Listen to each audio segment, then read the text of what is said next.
is a special presentation of HBO Sports, the network of champions. In a court of law, a judge and jury must decide the fate of accused and accuser. In the court of public opinion, boxing fans play a role in defining the careers of Lennox Lewis and Shannon Briggs.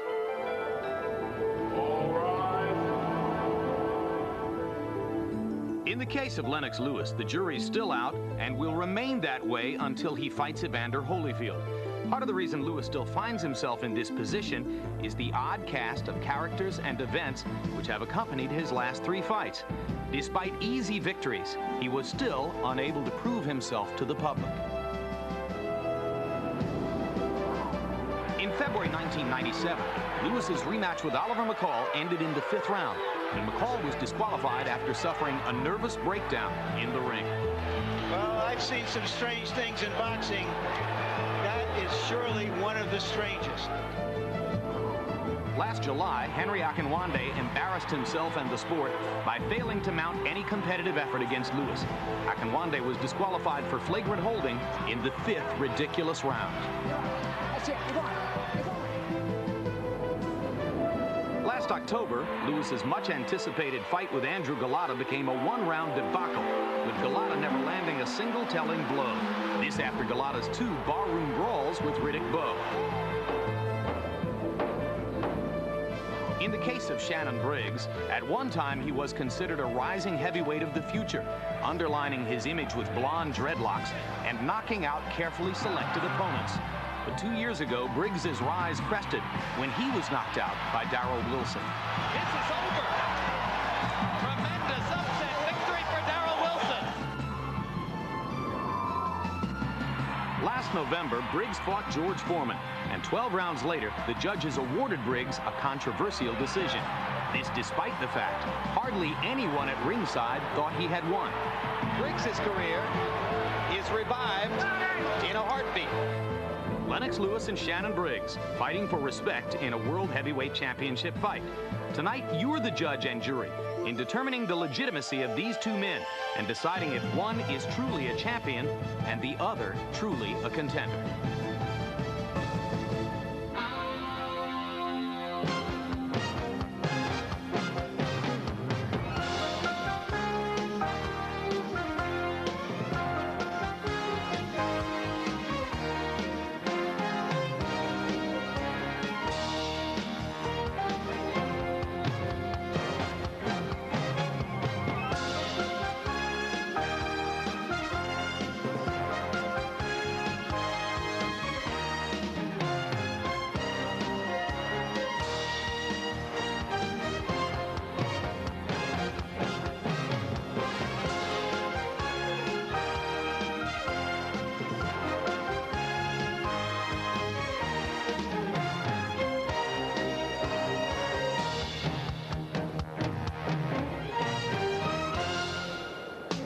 Tonight, live from the Atlantic City Convention Center in Atlantic City, New Jersey, HBO Sports presents World Championship Boxing. Tonight featuring a heavyweight championship matchup with, as always, career implications for both champion and challenger, as title holder Lennox Lewis defends his crown against the younger and physically capable Shannon Briggs. It's scheduled for 12 rounds. A gorgeous weekend on the boardwalk in Atlantic City, and the knowledgeable boxing crowd, always associated with title-level events here, fills the convention center tonight to see if Lennox Lewis can take another step toward his attempt to prove that he, and not Evander Holyfield, is the very best heavyweight in the world. Hello again, everybody. I'm Jim Lampley. We welcome you to this heavyweight championship edition of HBO's World Championship Boxing.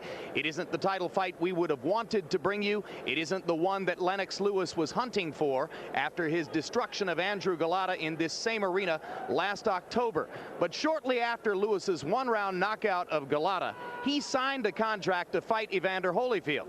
That contract was forwarded to Holyfield and promoter Don King, and for whatever reason, was returned unsigned. So in his effort to stay active, Lewis turned around and offered a title shot to Shannon Briggs, despite Briggs's most dubious credential of having gotten a majority decision that almost no one believed he deserved in his battle with George Foreman 1 month later here in Atlantic City. So, for better or for worse, it's Lewis against Briggs tonight. And working with me, as always, HBO boxing analyst Larry Merchant. Larry, you made your feelings clear on the night of Foreman-Briggs as to who you thought had won that fight. What do you think of Shannon Briggs getting a title shot off of his ultra-controversial, almost unbelievable majority decision in that fight? My first thought when I heard that this match had been made was, well, this is like Willie Sutton, the bank robber, being nominated to be Secretary of the Treasury. Right now, I imagine I'm in the middle of some kind of a movie about a sting, a magnificent con game going on. Briggs has been promoted and marketed as a potential champion from the same Brooklyn neighborhood that gave us Mike Tyson and Riddick Bowe. He's got orange hair. They say he's an actor. He's been a model. He plays chess in the park for money, speaks French. Yeah, right. He parlayed all that into a fight with George Foreman and then got a decision that was even peculiar by boxing standards. So I find myself now, Jim, wondering whether I'm in a movie or I'm going to see a fight. And Vegas odds maker Herb Lambeck had a great line on the subject of Briggs getting a title shot here. He said, "Who says crime doesn't pay?" The victim of the crime, if that it was a few months ago here, was this man, former heavyweight champion George Foreman. And George, you're the one who's seen Shannon Briggs closest up and under the most intimate circumstances. Lurks there within his makeup any capability to beat a super talent like Lennox Lewis? I don't know. Lennox Lewis went in and lost by a 2-round knockout with a guy that was highly rated sparring partner at the time when he lost his title the first time. So when you think about that, this guy's in the dressing room contemplating, maybe I can pull an upset also. It shouldn't happen, and maybe it can happen, but it did happen once. Well, we'll have more to say about Lewis and his one loss to Oliver McCall a little bit later. But right now, we're going to give you a closer look at Shannon Briggs, and as part of it, a reprise of the unusual circumstances last November, which brought him to this plateau. That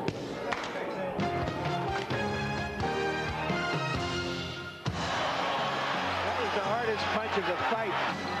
The boxing world saw last November's game of cat and mouse between George Foreman and Shannon Briggs as an easy win for Big George. All Foreman now as Briggs backs up. Until the scorecards were announced. Two judges scored the bout overwhelmingly in favor of Briggs. Boxing magazines called it the worst decision of the year. One of those nights, huh? I just recall looking at him and seeing the surprised expression on his face that he had actually won. I think that he thought that he had lost the fight. I really couldn't believe it. You gotta love him. So I felt like, you know, why would they give it to me, even if I won it clearly? Few observers felt Briggs had won, and the unpopular decision raised a lot of questions, with specific focus on two of the three judges, Calvin Claxton and Lawrence Layton. Both were making their nationally televised main event debuts. We all know who the top Jersey judges are, and I would like to know why why Larry Hazard assigned these judges this such a big high-profile fight. The whole world was watching. There was nothing of great magnitude about this fight. It was a fight between George Foreman, a 49-year-old man, and a 25-year-old kid who was unknown to anyone with a padded record. But why Claxton and Layton? Who were these guys? What were their qualifications to work a George Foreman-Shannon Briggs fight? Well-deserving officials who have paid their dues at the amateur level and who have paid their dues thus far at the professional ranks should be given an opportunity to become a part of the mainstream of boxing officiating. Neither Claxton nor Layton would talk with HBO, and neither would Briggs's manager, Mark Roberts, who's rumored to have connections to the judges. But this isn't the first time controversy has surrounded Roberts. Over a year ago, another of his heavyweights, Ray Mercer, was awarded a decision in a close fight against Tim Witherspoon, also in Atlantic City. The same Calvin Claxton scored that fight, 97-91 Mercer. Roberts says the Foreman-Briggs decision was delivered correctly by honest judges. But published reports said Roberts had allegedly boasted, "I'm connected. My fighters don't lose in New Jersey." This despite a number of losses there for his clients. He has a tendency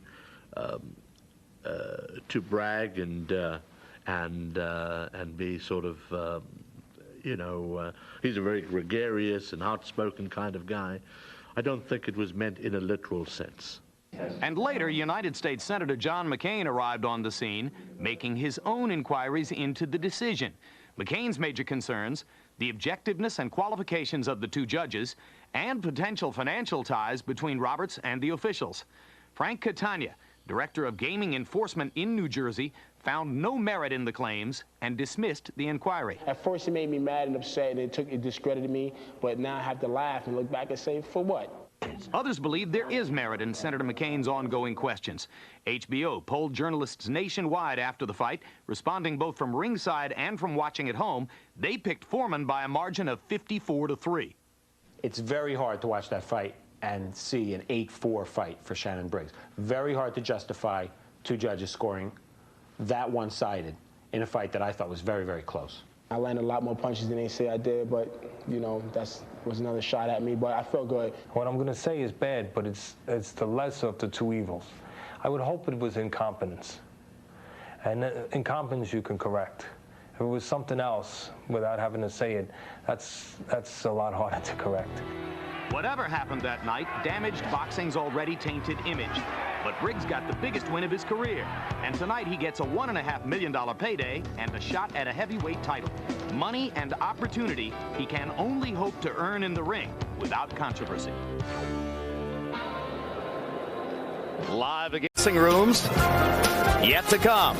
Their heavyweight championship fight here in the ring.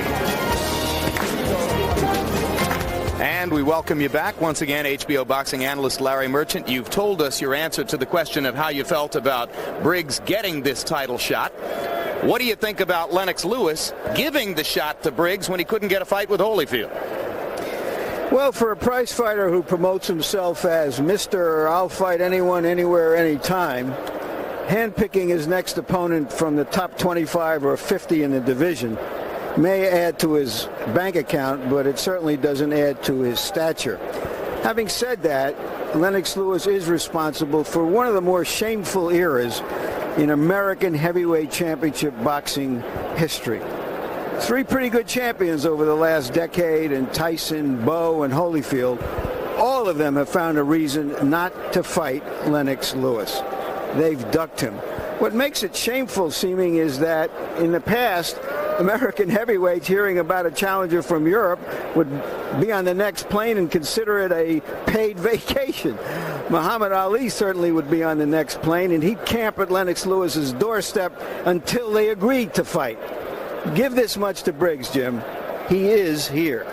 And to the names of Tyson, Bowe, and Holyfield, you can add that of heavyweight legend and people's champion George Foreman as another who along the way did not fight Lennox Lewis. But you pointed out Lewis lost a fight that nobody ever thought he could lose to Oliver McCall. Here he is again as a 12-1 favorite. Is he beyond the point where he could go to sleep, overlook an opponent, and go down the way he did against McCall, or could it happen again? Yeah, you can easily. This guy's got all the equipment to get out there and do exactly what the odds say he should do. Win easily. But also, he has a tendency, like a good wine, that kept in the bottle so long you don't use it, it turns bad. Or vice versa, bad wine stays bad. You can't take anyone for granted. These are two big heavyweights. Anything can happen. It shouldn't happen, but it could happen. Theater of the unexpected, as you saw in 1995 when Lewis so shockingly lost to Oliver McCall. We've told you Lennox's story several times over the years, and it remains the same. He's on the outside of the big picture, looking in.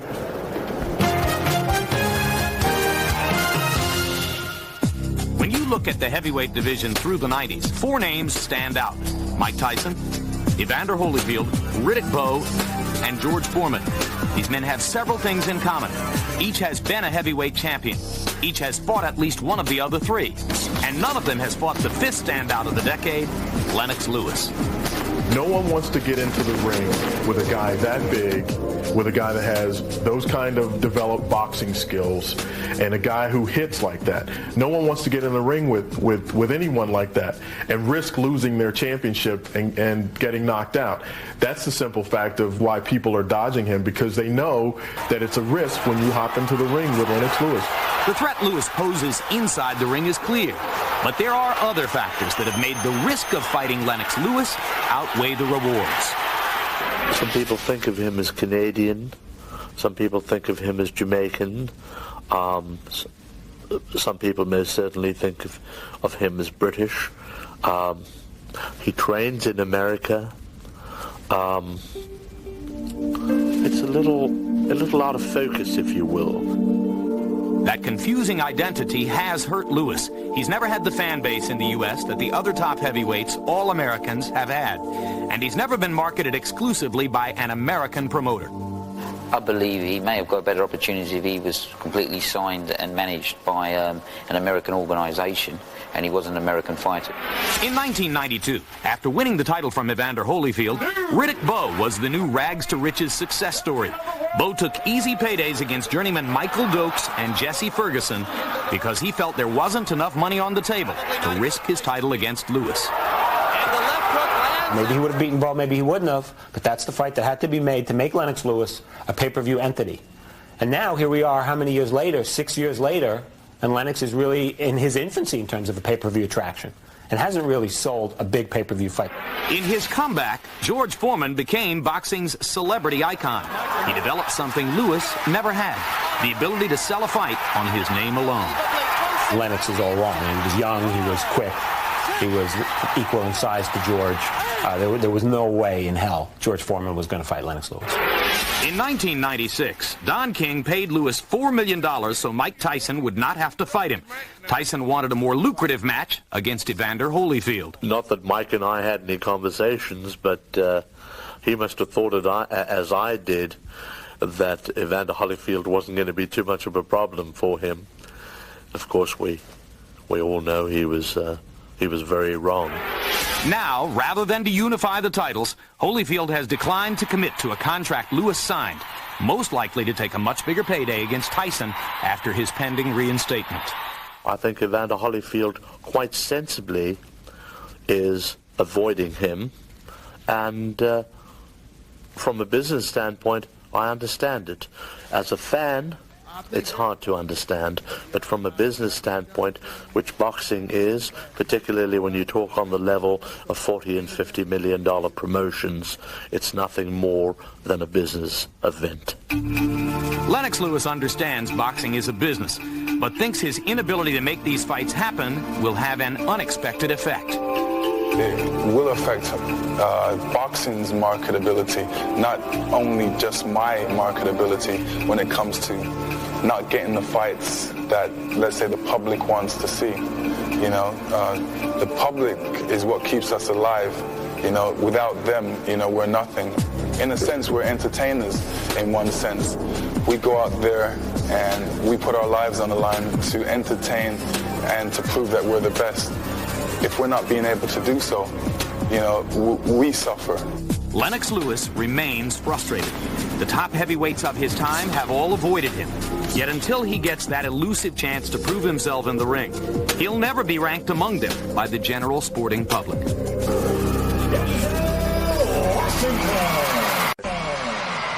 Tale of the tape, but as George Foreman told you, two big heavyweights in there. Lennox Lewis, 243. Shannon Briggs, 228. Lewis giving away 6 years in age and has a 1-inch height and a 1-inch reach advantage. Punch stat numbers, Larry.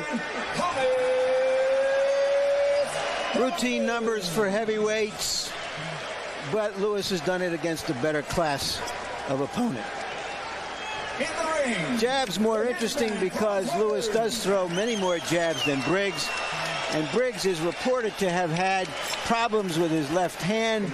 We'll see if he throws even as many as 18 around as he has in recent fights. Ringside cynics say that it doesn't matter whether Briggs's hands are healthy because Lewis's hands will be the ones that matter. Rules of the bout with our unofficial ringside scorer, Harold Letterman. The Lennox Lewis-Shannon Briggs fight is scheduled for 12 rounds using the new standardized rules for all World Championship fights. There is no standing 8 count, no 3 knockdown rule. Only the referee can stop the fight, and you cannot be saved by the bell at any round, including the 12th and final round. Jim.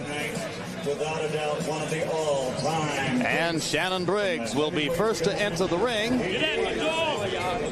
manager Mark Roberts right there at Briggs' right shoulder, camera left. Hey, we need the music. He was once trained by the famous Teddy Atlas, trainer also for a long time of Michael Moorer, trainer back in Mike Tyson's teenage years who worked with Tyson in the gym that Customato ran in Catskill, New York. But after his loss to Darrell Wilson, the only loss of his career, Atlas left him, essentially saying that he was never going to be man enough to live up to his giant natural gifts. Briggs blamed that defeat, at least in part, on an attack of asthma. He has a serious case of asthma. His management asked Convention Hall to clear itself of all the dust mites in this old dust bin. They might as well have asked to clear all the fish out of the Atlantic Ocean.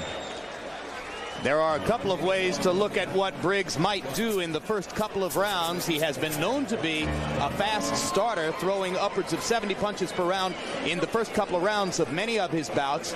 And, of course, we know what happened to Lewis when he got off to a slow start against Oliver McCall, who came out firing. But on the other hand, Briggs started very cautiously when he went in against another big heavyweight with a big punch, George Foreman. The record for Shannon Briggs, he's won 5 straight fights since that loss to Darrell Wilson here 2 years ago. Counting the win over Foreman, that brought his record to 30 wins, 1 loss, 24 KOs.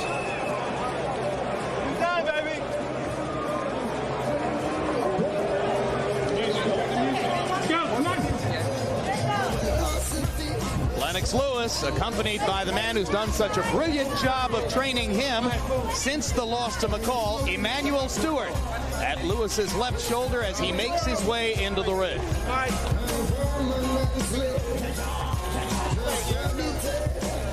10 years ago, won the gold medal at the Olympics in the super heavyweight division. I've always felt, Jim, as I've stated here more than once, that if he was an American, his crowd displeasing style would seem more pleasing and his sins would be more easily forgiven.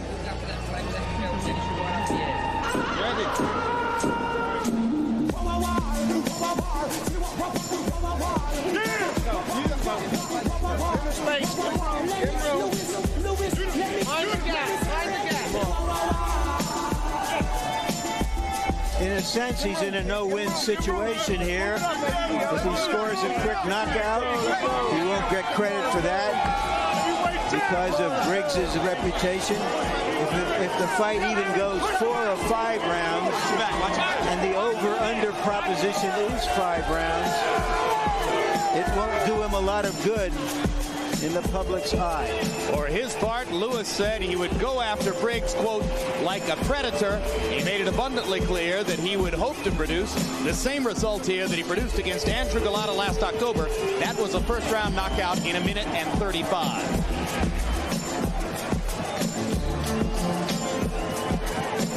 Earlier in his career, under original trainer John Davenport and then later under Pepe Correa, Lennox Lewis was something of a cautious counterpuncher. Emmanuel Stewart has labored long and hard to make him an attacking fighter. And in his last several fights, he has gotten only lighthearted opposition at best, as his firepower has clearly intimidated opponents like Oliver McCall, Henry Akinwande, and Galata. The record for Lennox Lewis, like Briggs, he has only the 1 defeat. That's the second-round knockout to Oliver McCall in London in 1995. He's won 32 fights, 26 of them by KO.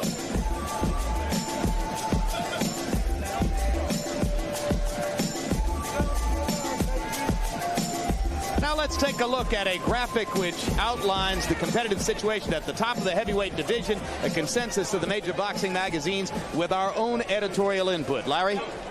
Well, Evander Holyfield is recognized as the heavyweight champion, with Lennox Lewis as the top challenger and a belt holder himself. We included Michael Grant because he is being fast recognized as by far the most promising of the younger generation of heavyweights. And there's a live shot of Michael Grant, who's ringside here tonight to watch this bout. You'll see him live on HBO's Boxing After Dark, May 30. Log on to www.hbo.com/boxing. While you're watching this fight, you can vote on who won each round, talk to other fight fans on our bulletin boards, and pull up boxer stats on the fly at www.hbo.com/boxing. Now let's go to ring announcer Michael Buffer for the official introduction. Good evening, ladies and gentlemen. Tonight, by way of Caesars Atlantic City, main events, Panics Promotions and Cedric Kushner Promotions, in association with your undisputed, undefeated king of beers, Budweiser. This Bud's for you present 12 rounds of boxing for the heavyweight championship of the world. Sanctioned by the New Jersey State Athletic Control Board Boxing Commissioner Larry Hazard Sr., Chairman Jerry Gormley, board members Gary Shaw and Stephen Katz, Deputy Commissioner John Greco, physicians at ringside, Dr. Dominic Coletta Jr., Dr. Ken Remsen, Dr. Earl Shaw, and Dr. Eric Wormser. Timekeeper at the bell, Roosevelt Gilbert. Counting for the knockdown seconds, alternate referee Lindsey Page. This bout is also sanctioned by, celebrating its 35th anniversary, the World Boxing Council. President Jose Suleiman. WBC supervisor at ringside, Andy Vandola. The 3 judges scoring this bout on a 10-point must system will be Anik Hangtankam, Terry O'Connor, and John Stewart. And when the bell rings, your referee in charge of the action, Frank Cappuccino. And now, ladies and gentlemen, for the thousands in attendance and the millions watching around the world, from Caesars Atlantic City, let's get ready to rumble!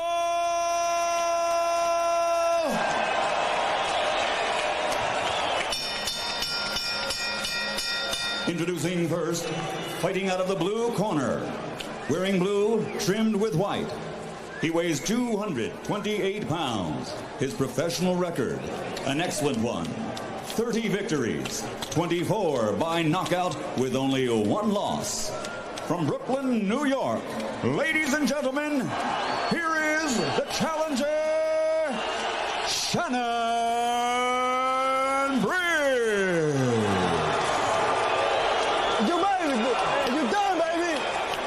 And across the ring, fighting out of the red corner, wearing gold, trimmed with red and green. He weighs 243 pounds. After capturing Olympic gold, he now has a professional record of 32 victories, 26 by knockout with only 1 defeat. Ladies and gentlemen, from East London, England, presenting the reigning WBC heavyweight champion of the world, Lennox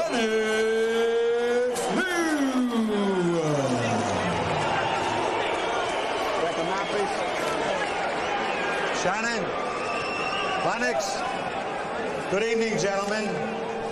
You were both given your instructions in the dressing room. I want you to protect yourself at all times. Is there any questions from Lewis? Nope. Any questions from Briggs? Both of you stop. Both of you touch gloves. Come on. Come on. Come on.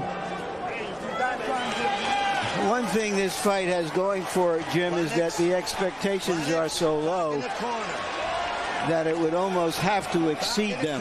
Let's see if it does. All the way back. All the way back. All the way back.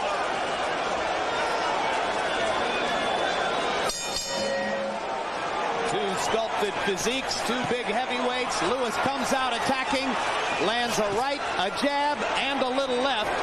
Briggs so far not firing. Now he fires a right hand. Fireworks early as Shannon Briggs tries to give as good as he gets against big punting Lennox Lewis. George Foreman, you landed nearly 70% of your jabs against Shannon Briggs. Is his head just too still? Well, my jab is not as long as Lennox Lewis' left hand. Lennox Lewis got an excellent jab, but he's got to establish his jab a lot earlier than he's doing. came out swinging and missing. You got to get back to your basics. Now Lewis begins to fire the jab. After coming out looking for the knockout in the first 10 seconds, Briggs firing back more aggressively than he did early on against Foreman.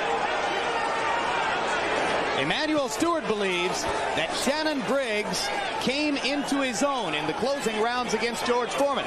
Stewart says Briggs is a lot more dangerous than anybody realizes because he became a man when he stood up to Big George for 12 rounds. Well, in a boxing match, one guy has the reach and he has power. You got to use your reach and conserve your power. And in the opposite side, Briggs just got to keep moving. Don't be a stationary target. Briggs' trainer, Carlos Albuerne, told us that he felt as though Shannon would be fine as long as he moved in the ring, side to side, in and out, constantly moving to change things up against Lewis. He said if he backs into the ropes and stays there, he will be in big trouble. Lewis kills you when you're on the ropes. Right hand over the top by Lewis, more of a pawing effort. Briggs' movement early on has slowed down the Lewis attack.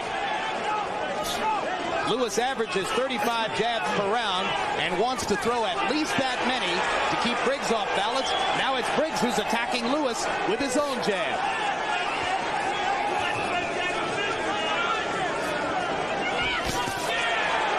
Shannon Briggs short with the right hand. Lennox Lewis patiently taking his time now after coming out firing in the opening 20 seconds. This is the most action that anybody's mounted against Lewis since Ray Mercer in '96, and there Briggs almost knocks the champion down. Shannon Briggs believing that he has hurt Lewis on the attack. And Lewis is wobbly as Briggs chases him across the ring, and Lewis holds on. It was almost Oliver McCall revisited as Briggs wobbled Lewis. Well, it's already exceeded expectations. Let me get this on.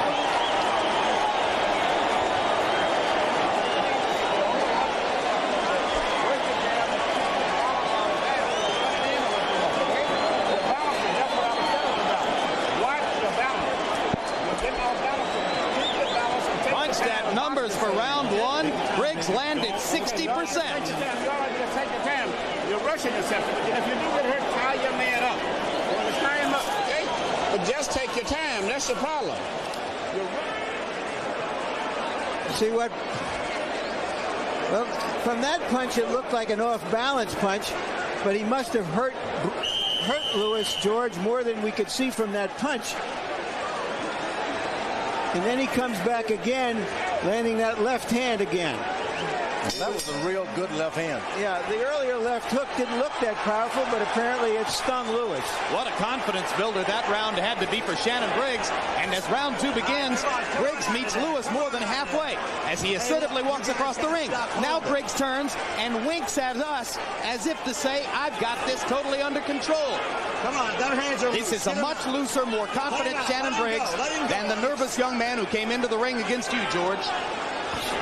Well, the problem was Lewis went out and tried to slug it and knock him out rather than setting his knockouts up. You get this guy a little courage, and you're going to have a fight on your hand. But you get back to your basic left jab, get in control. Come on. When I say then things can be different. back, man. One thing that Briggs is doing very nicely is rolling with the bigger punches that Lewis has been throwing. Well, you train all week for a right-hand puncher. So what does the right-hand puncher come out and start throwing right hand? You got to fake the right hand, throw hooks, set a right hand up. Good jab by Briggs that time. Lewis only throwing 21 jabs in the first round, and we told you his formula for success is to throw his average number of 35. So let's see if Lennox can get back to the energy level necessary to keep throwing his jab. Let him go, man. Break. Briggs pounding away against Lewis's flanks as they stand along the ropes. Uppercut just missed for Lewis inside.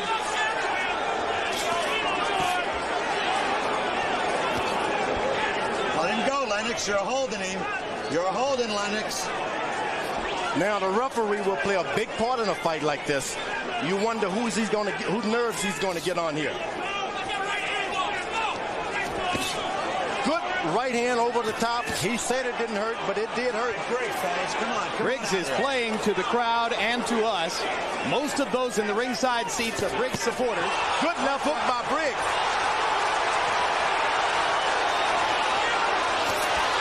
Hard right hand over the top by Briggs. Now Lewis is the one who shakes his head, as if to say, I wasn't hurt. Shannon Briggs has made his presence felt in the first couple of rounds, and right now he looks like a heck of a lot more legitimate contender than a lot of people would have thought coming in. His strength is a factor. Well, he's doing a good job in the first couple of rounds, but when you start mixing it up like that, it plays in the hands of Lennox Lewis. He's an old warrior. He's been dropped a few times. He's been hurt a lot. You don't want to mix it up with this kind of guy. Win, hit, and move out of the way. Briggs should be doing. But you can see Briggs' confidence growing as round 2 inches toward a close.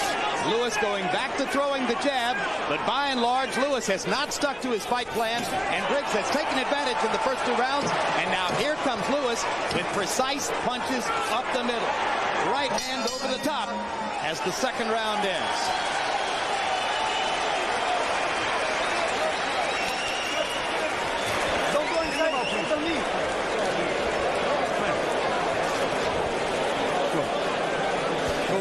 Suck it in. Suck it in. Suck it in. Who's got the X-Bag? Suck it in. Take your time. Keep your jab going, please. Keep your jab going. You see it working? Throw the hook now sometime.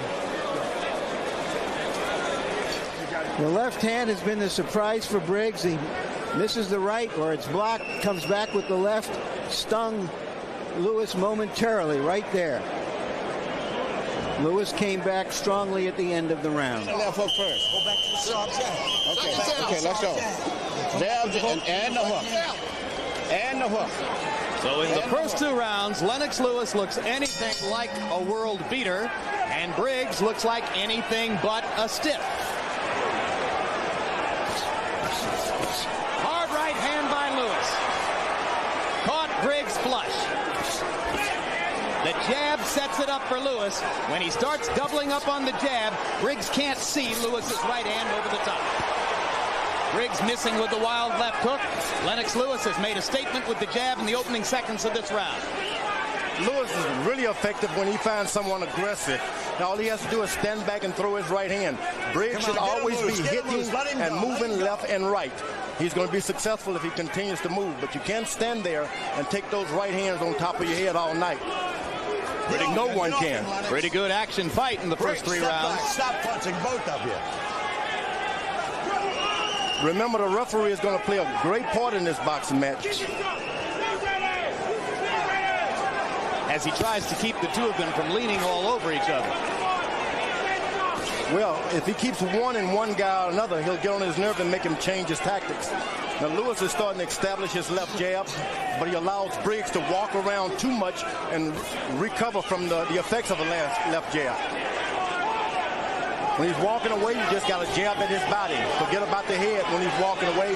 When he gets stationary, go back to the head. Lewis isn't thinking body at all. He's strictly head hunting, working exclusively upstairs. At some point, Emmanuel Stewart might remind him to go to the body. Well, Briggs is thinking each round, each minute goes by is a tick in his favor. Keep this fight going, anything can happen. Get off his neck.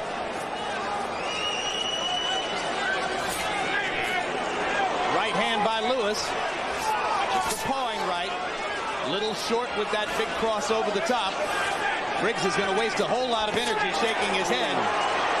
Good, mean right hand by Lennox Lewis. He's landed a bunch in this round. But when you hurt a guy, you got to go and do something. You can't sit there and let him talk you out of it. He allowed him to walk around and talk him out of his own power. Yeah, but give Briggs some credit. He's taken some very good right hands from a big puncher. That's true.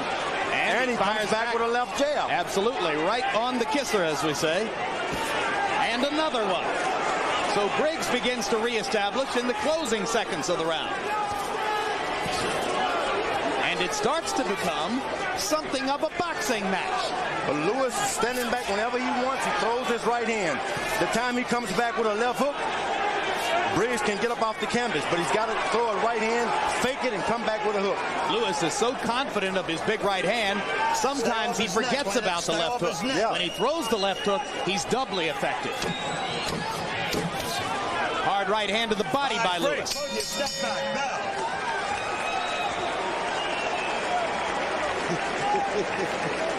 You got to jab back. When he jab, you jab. You understand? When he jab, you jab. Stop letting him jab and you don't jab. Every time he jab, you got to get back with your jab. Suck it in. Too much for him. You're way too much. You know, right the face out. Back. Don't wait too much. Shut him up. Shut him up. Working at close quarters. Nice uppercut from Lewis. And later on in the round, this straight right hand, which Briggs, fortunately from him, George, rolled a little bit with and took some of the power out of. He did roll. I don't know if it took any power out of it.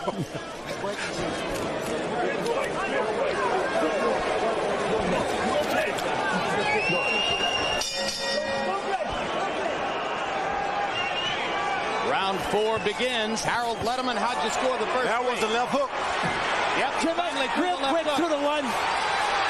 Better hurry. Briggs has wobbled. Just as you said, George, when Lewis threw the left hook, that turned the tide completely. It's going to happen with a left hook. A guy trains in training camp for right hands. You throw a left hook, you get him. Right hand lands flush for Lewis. Briggs barely on his feet. Lennox trying to set up and finish. Can't get him down. Every tick goes by is a tick in Shannon Briggs' favor. Yeah, but that wasn't in Shannon Briggs' favor. That was more than a tick. That was a top. 6, 7, 8. You all right, man? Briggs trying to... Let's go to Well, the referee is allowing him a little too much time. Briggs trying to show the stiff upper lip, and Lewis trying to be patient. He's landing the right hand at will. Cappuccino is not going to allow him to keep landing the right hand at will. Lewis had better step back and start all over again. Briggs is doing a better job of defending himself, but he's not holding on. Surprises Lewis with the left. Lewis's momentum stalls as Briggs is able to hold on. We're midway through the 4th. Briggs startling Lewis with the leaping left hand. Right hand. There's another right and an uppercut. No, Shannon, Briggs showing a lot of courage.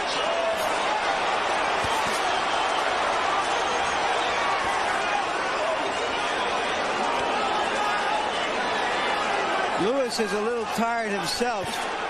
Well, when you're in a ring with a 228-pounder, you just can't just take him for granted. When you're not throwing punches, you got to cover up. Let's not play games. Left uppercut by Briggs, or by Lewis, I should say. Let him out, let him out, let him out, Lennox. Lewis trying to gather himself. Hard left hand by Briggs. Lewis is hurt. And he comes back with his own left hook. And another right hand. 5, 6, 7, 8. And Briggs turns to our table to tell us that he's all right. Well, listen, this guy is trying to prove to the world that he's not a fluke. And, you know, you just got to... certainly has shown a lot of courage, as you say, Jim. He was accused during the Foreman fight, by us even, of not showing a lot of bravery.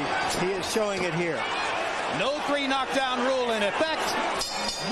But 2 knockdowns in the round as Lewis catches Briggs. Briggs catches Lewis back, but Lewis catches Briggs again. Get him on out of here. Right hand leads are good. When you get close to him, right hand leads are working good, okay? Right hand leads and more left hooks now, okay? The right hand leads are working good. Okay. Okay. Take your time, baby. Take your time. It's your party. You're doing your thing now, man. You're doing your thing. Just put it together a little bit more. You got it? Right hand leads when you get closer. The right hand leads, he looks, he sees the 1-2, but right hand leads it over. And keep breaking in with the hook. Take a look at the first knockdown early in the round. Briggs had been taking some big shots. That was the biggest of them all.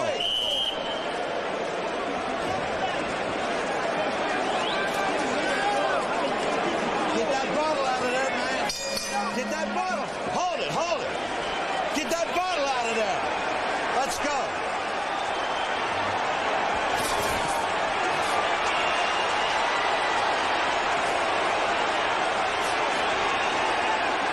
When Briggs is making a mistake, you don't want to follow a puncher around. Make the puncher follow you around. Ever since Lewis started using the left hook and right hand leads, as you heard Emmanuel Stewart say, he's been devastatingly effective. Every kick goes by, something can happen for Briggs. Another right cross, another left hook. Lewis landing flush with too many power punches. Just too much punishment. Let him go, let him go. Back off, Lennox, back off.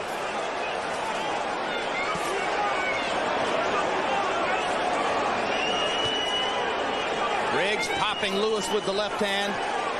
Lewis almost ignoring Briggs' offense at this point as he just sets up and tries to fire power punches and get his man out of there. Now, when you have an opponent like Briggs, and that will be it. Shannon Briggs will not get up from that. Well, he proves me wrong. Proves me wrong. Still got the courage to get up and go for more. All right. Pro-big Briggs crowd screaming for their man. Lewis has just hit him with too many right hands, George. Yeah. Bravery. Bravery for which Briggs is going to pay. Well, if you're in New York tonight, you can be proud. You know, this guy's shown, hey, I'm just not a... He slipped down that time. And that's all. Yeah. Good enough. Good enough. Briggs begging Cappuccino for another chance. But he was already in the danger zone. Let me tell you, for boxing, that was a must-have fight. This guy, Shannon Briggs, supplied to us boxing fans what we needed. When you're out, get up anyway. That's what we needed. You can say whatever you want, but this man was brave tonight. Oh, no question. That was a very brave effort. And then he came back and not try to cover up and run. He went toe-to-toe with a puncher and got the worst of it. On the other hand, Lennox Lewis weathers some stormy moments, appears to be a little bit flat, and nevertheless makes his point in the end. Yeah, in a championship match, you got to be careful. The momentum can meet you in the ring or it can carry you into the ring. Sometimes with Lewis, the momentum was there and he didn't catch up until the latter rounds. And it leaves you numb sometimes. You don't even know what to do with your left and right. You're just standing out there like you're on a television show. It can really mess up a fighter. Yeah, but another point is this, fellas. If a 12-round championship fight can be seen as a mile run, it's a little easy to go out and run like hell for the first half mile and have nothing left later on. And that's what Briggs did. Because you did it all the first round. Well, let's take a look at the first knockdown in this fifth round. Lewis fainting by looking to the body while he fired upstairs. Yeah, he went down to the bottom a little bit to establish his jab to make the guy drop his hand just a little bit. Turn his head and on the side of the ear, and you go down. And now here is a look at the end of the fight, and Lewis had landed several more right hands. It was an accumulation of right hand after right hand early on in the fight. He thought he could take it. He felt like, hey, this guy's not that powerful. But when you accumulate that kind of power from a 248-pound man, no one can stand up to it. And that was the second knockdown as he goes down on his own swing, simply having absorbed too much punishment. Lewis showing there his capability of throwing punches and bunches. He landed an uppercut, a little left hook, another right hand, and eventually Briggs swung, missed, and went down. Lewis earned his money tonight. You can believe that. Yeah, that was not an easy outing as Lewis was wobbled in the first round. The ropes kept him up as he went backward into the ropes. He would claim, I'm sure, that he was pushed, not punched into that precarious position. But nevertheless, it reminded you of the Lewis who was out on his feet against Oliver McCall in the second round in London a few years back. Let's go to Michael Buffer for the official particulars. Referee Frank Cappuccino calls a halt to the bout. The official time, 1 minute, 45 seconds of round number 5. The winner and still WBC heavyweight champion of the world, Lennox Lewis.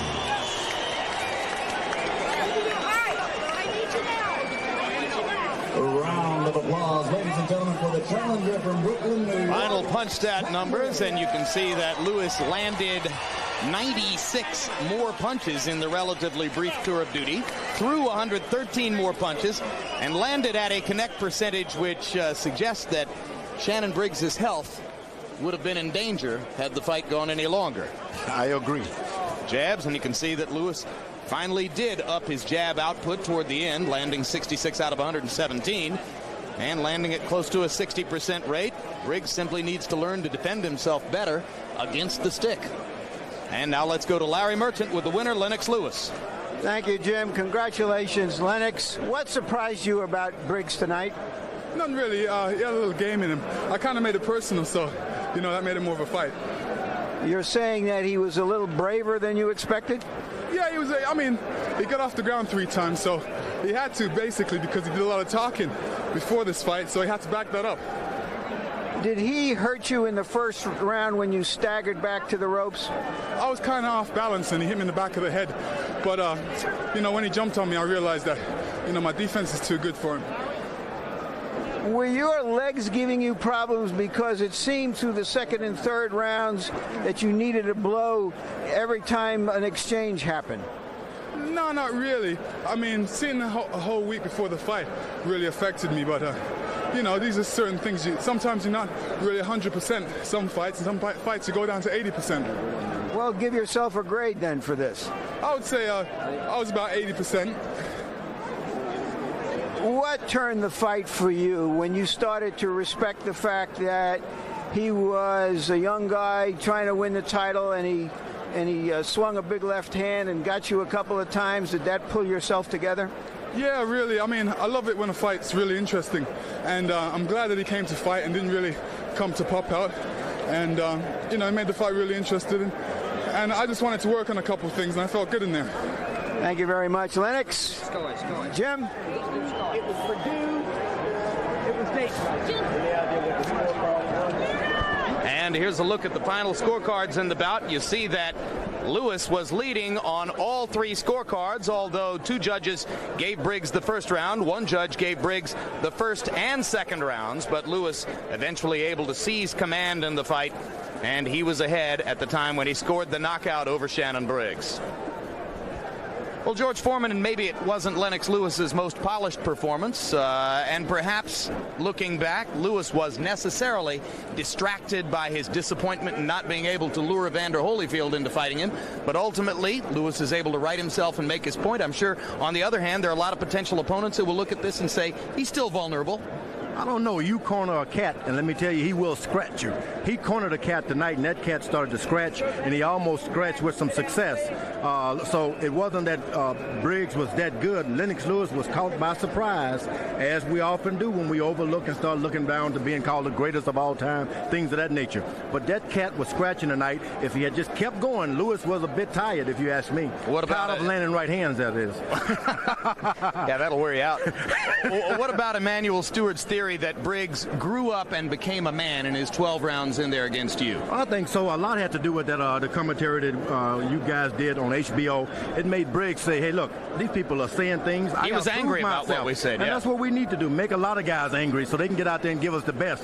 That could possibly be the fight of the year right there. All right. Lewis stretches his record now to 33 wins, 1 loss with 27 knockouts, and continues to wait for a possible chance against Evander Holyfield to try to prove that he and not Holyfield is the best heavyweight in the world. And Larry Merchant stands by now with a valiant Shannon Briggs. Thank you again, Jim. Shannon, you seemed to stagger him in the first round. Did that entice you into more of a slugfest than you had planned for? Yes, Mr. Merchant. And I heard him a couple of times. I heard him in the second round too. But no excuses. He won the fight. Good champion. I could have been better tonight. A lot of personal problems. I don't want to sound like a crybaby or anything, but again, I wasn't at my best. No excuses. He's a better man. He won tonight. I'll be back. I'm young. I'm 26 years old. Did you have another fight plan in mind? Not really. You know, I wanted to use the ring and counter and lead also, but he was a little better than I anticipated as far as his range. He held his range pretty good, but I heard him. I knew I could. I felt strong, but, you know, I slacked off mentally and a little physically in my training because of some personal problems. But I'm going to be back, man. What are you talking about? You've mentioned that twice. What personal problems? Well, you know, just some personal things that happened in my life that I kind of lost my focus, but I'm sorry to those who looked for me to win this fight. I know I could have won. I'm a very talented fighter. I'm just... You know, I just got to come back. Did you feel that after the Foreman fight and everything that went with it, that you had to go out and prove that you were courageous? Well, what I mean when I said some personal problems, I kind of let the media and what happened in the last fight affect my training early. I didn't really get too serious into my training until about a month ago. I mentally let that bother me, and you know what people said and what you guys wrote and said about me. I let that affect me, and that'll change with maturity. And I learned something from that, but a little bit too late. But I am a great fighter. I'm coming back. I'm strong. I'm fast. I hurt him. He hurt me with some good shots. He didn't hit hard as George, but he hit he had a good right hand. But I seen his punches. I took him. I felt great. It's just that I wore myself out really. Trying to blast him in the first round. Thank you very, very much, Shannon. Thanks for a good fight. Thank you, sir. Once again, Jim. Has been way too tough and unfair up to this point. On the other hand, personal problems are one thing. Defending yourself against a big right hand is another. The sport is about technique, and he still needs better technique, George. Well, the problem was he wanted to prove that he could take that right hand by Lennox Lewis. And in the earlier rounds, he started to take too many of them. They accumulated, and they did damage in the end. He should never have been able to exchange punches like that with a puncher. He should have kept running all night. All right, let's see what... Briggs, if they would have paid as much attention to teaching him how to be a fighter and to being patient in getting him to where he can handle a shot at a title, instead of putting so much effort into marketing this kid, maybe he would have turned out to be a good fighter. He basically didn't belong in the ring with this fighter tonight with Lennox Lewis if the point of it was to win the championship. He was not ready to win the championship. It's not unusual for a guy to come out and make a fight of something for a few rounds. Maybe he has the ability to go back to the drawing board and do that. I think they're more into marketing than fighting, frankly. Yeah, so maybe the point was to squeeze one last big paycheck out of what has been a largely trumped-up career. In a way, yes. I mean, what we saw was perhaps what people saw in Briggs early in his career of why they would be attracted to him. But you got to put in the work, and I don't think they put in the work. Well, as I said to George, he lacks technique, and he certainly didn't come... They tried to make a sting. Remember I used the term sting earlier, a con job. And at the end of the day, they got stung themselves. They settled for a nice payday here tonight instead of bringing them along patiently where maybe one day he would have made 100 times more. Maybe. Now, probably not, although, of course, time goes on forever and lives are long in the heavyweight division. Aren't they, George? I'm telling you, I think that Briggs did a great job tonight. Got up off the canvas. Listen, years ago, Joe Louis was fighting Billy Conn, and Billy Conn didn't have Joe Louis rattled like this guy had Louis rattled tonight. Billy Conn will go down in history. That fight is one of the greatest fights of all time. If there weren't so many good fights around, we could do the same thing for this fight tonight. This guy got up off the canvas by a right-hand puncher. Bravery, and I don't care how many years you stay in the business, you're just not going to beat. That's not going to happen. As the wonderfully polite Shannon Briggs would say, thank you, Mr. Foreman. Couple of significant bouts earlier on the undercard, and we'll tell you about that in just a little while. But right now, significant highlights from this fight in round one. After Lennox Lewis had come out firing, looking for an early knockout, Shannon Briggs turned the tables on him late in the round, and Lewis almost went down as Briggs pushed him back into the ropes. In round two, there was more of the same, as Lewis could not seem to put punches together in sequence, and Briggs bravely fired back. Then in round four, the tide was turning, and Lewis, with a series of overhand rights, put Briggs on Queer Street and knocked him down onto the canvas. 2 knockdowns in round four, another knockdown early in round 5. Then eventually a final knockdown when Briggs swung hard on the left hand and fell to the canvas. This was the first of the knockdowns in round 5. That's the moment when I suggested that Briggs wasn't going to get up. He shocked me. He did. Took more punishment and eventually fanned on that left hook, fell onto the canvas, and took his medicine. A knockout loser, the 27th of Lennox Lewis's career. A couple of earlier bouts on the undercard that were significant. There's a young heavyweight named Chris Bird. If you haven't seen him, he is a will-o'-the-wisp, a defensive fighter who avoids most of his opponent's punches and stings the opponent back, to use Larry's words. Earlier this evening, he defeated Derek Amos in a TKO in the 6th round. That is Bird in the red trunks, the former American Olympian, remaining unbeaten in his career. And Montel Griffin, fighting for the 4th time since his first-round knockout loss to Roy Jones in the middle of last year, got his 4th consecutive victory, a TKO over Kenny Lopez in the 9th round. We'll have a final word on what happened in the ring here in just a moment. Right now, let's look ahead to some upcoming programming right here on HBO.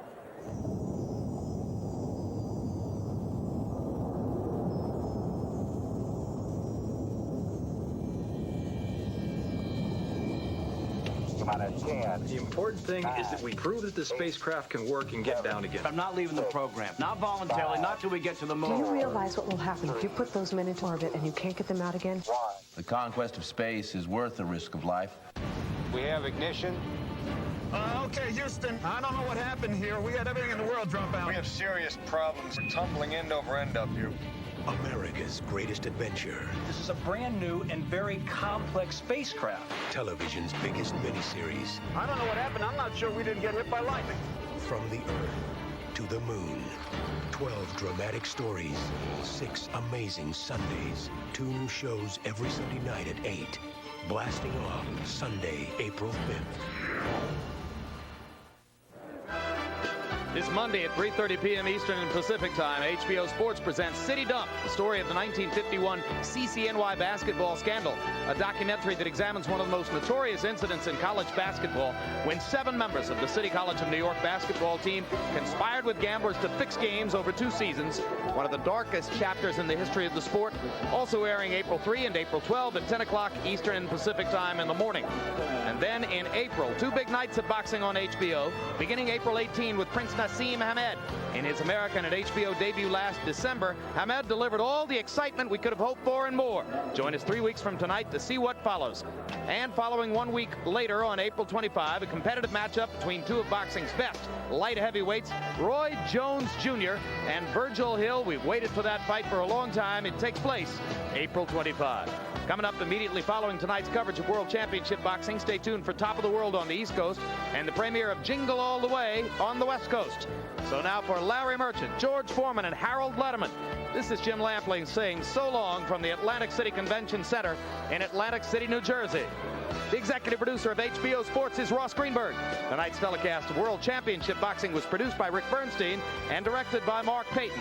The feature producers were Adam Berger and Max Siegel. The associate producers were Jonathan Crystal and Brian McDonald. Assistant to the producer, Thomas Erlfelt. The production manager was John McCallie. And the technical supervisor, Bob Hunter.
This has been a presentation of HBO Sports, the network of champions.